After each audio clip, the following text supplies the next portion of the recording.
Okay, friends, so now let's go through the classes which Java provide, and it may clear some of our concepts of abstract class, as the class is really important and you may be using it at many Java applications, or I could even say that in any real Java application that you would do. It's the calendar class. So date, time, month, you need to deal with these very frequently. Okay, so we have this java.util.calendar class. Same, we did see java.util.date in our example. Now this is a calendar class with a protected constructor. Okay, just to remind you, hash means protected modifier. Get integer. Okay, it returns some value from the calendar. Now what value will it return, that we'll see in the coming slides. Set field, set year, set month, set day of month. Okay, you can set the date. Get actual maximum of some field. Now these fields are actually year, date or month as you specify in the field variable of type integer. You will see it slightly. uh, add you add a particular amount to the field, like 4 days from now or 5 days from now or 10 months from so and so date, something like that. Get time, it will return the calendar's time. Okay. Set time, we set the time, and it takes the parameter of date type java.util.date. Just note that. Okay. Specialization is java.util.gregorian calendar. It's a Gregorian calendar that we all use normally, with a public constructor, no arg constructor, and two argumented constructors. The first just takes the year, month, and day, and the third takes year, month, day, hour, minute, and second.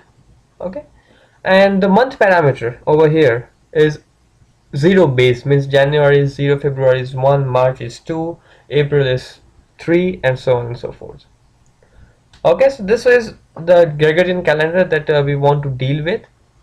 Before we actually deal with it, we would like to know what this integer field represents, because it is just integer. There are no separate functions to extract year or to extract month or day or hour, whatever. It's just field. So this should be very much flexible actually, which can know on its own what we are asking for, whether year, month, day, hour, minute or second. Okay. Instance of java.util.date represent a specific instant in time with millisecond precision. Oh yes, it is up to precision of milliseconds. But java.util.calendar is an abstract base class for extracting a detailed information like year, month, date, hour, minute, and second from a date object for a specific calendar. Subclasses of calendar can implement some specific calendars like Gregorian calendar, that's what we saw and we will be seeing. There are lunar calendar and Jewish calendar also. We'll be dealing with java.util.gregorian calendar. Okay, let me go to the previous slide for a minor thing which you might have not noted here. Java.util.calendar is italicized, and hence it should imply that it is an abstract class. Mind you, UML. Okay, because this is a Java class, you can always look up the Java docs. Now it's Oracle. You can look those docs up on the internet and learn more about it, more specific things about the functions, a description of the functions, and perhaps some examples too. Okay, new Gregorian calendar is a constructor which constructs a default Gregorian calendar with current time, and if you pass year, month, and date as parameters, it will create a calendar for a particular day. Again, I repeat, the month parameter is 0 base, that is 0 for January, 1 for February, 2 for March, 3 for April, so on and so forth. Okay, so right, I did miss on something. The integer field variable, I want to show you how flexibly it works for year, month, and day, and so on and so forth. Okay, so getInt field method is defined in the calendar class, again an abstract class. It is useful to extract date and time information from a calendar object, but they are like this. If you put integer to be year, it will return you year. If you put it to be month, it will return month, and so similarly date, hour of the day, means it's 24 and 12 hour notation. Actually this is hour underscore of underscore day, but because I've underlined that, its underscores are not visible. minute, second, day of a week, with 1 for Sunday, 2 for Monday, 3 for Tuesday, etc. Day of month, which will be as the date, similar to date. Day of year, the day number in the year with 1 for the first day of it. So January 1 will be first day, January 2 will be second day, February 1st will be 32nd day of the year. Okay, and December 31st would be 365th or 366th day of the year, depending on the whether it is a leap year or not. Week of the month, okay, so it is between 1 to 5, I suppose. Week of a year between 1 to 52, whether it is AM or PM, and this returns integer, so 0 for AM and 1 for PM. Okay, what I suggest is let's write a program which accesses all these constants. Now these are not actually constant, because depending on the date, the year, month, all these parameters, I mean, will change. So it's not a constant, but they're defined as a constant in the abstract class calendar. If you really wanted to see how this calendar class is written, the Java implementation of this calendar class, you can always look up in the Java docs, because Java is open source, right? Okay, let's see if we can write some program of it. Let me go to my Eclipse. Okay, so I'll write a class, public class, let me say test calendar. Oops, calendar. Okay, before I begin, I need to deal with the calendar class, and hence I will import java.util.star, or maybe. Okay, I can also import specific things, but let's be generic.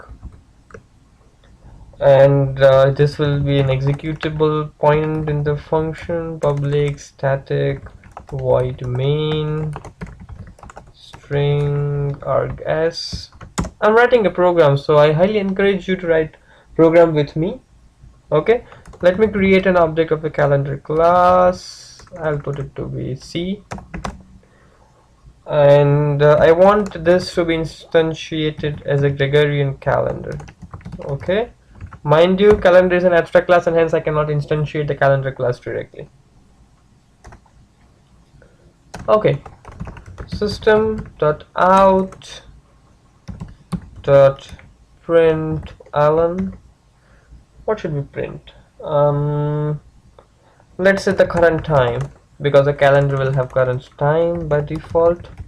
Current time is, sorry, like this, is new date, because this is the current type, right, which I can always get from the date constructor of java.util.date class, and that's what I'm getting. Okay, so I am just writing this to check that whether my calendar objects return the same thing or not. So this is my current date. Next, let me print all those constants that we saw. Year /t, just to make it more readable. Calendar.get method, and what should I say? Sorry, it's C, right? C dot year, and that's it. Should be fine. Okay, let me print month and everything else. Year, month. Mind you, these are constant, and hence the case matters. Let me do for date.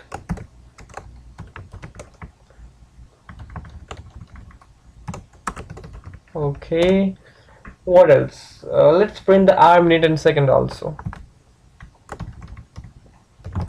Hour,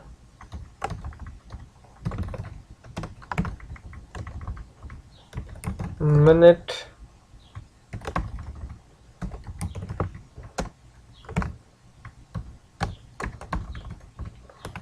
second,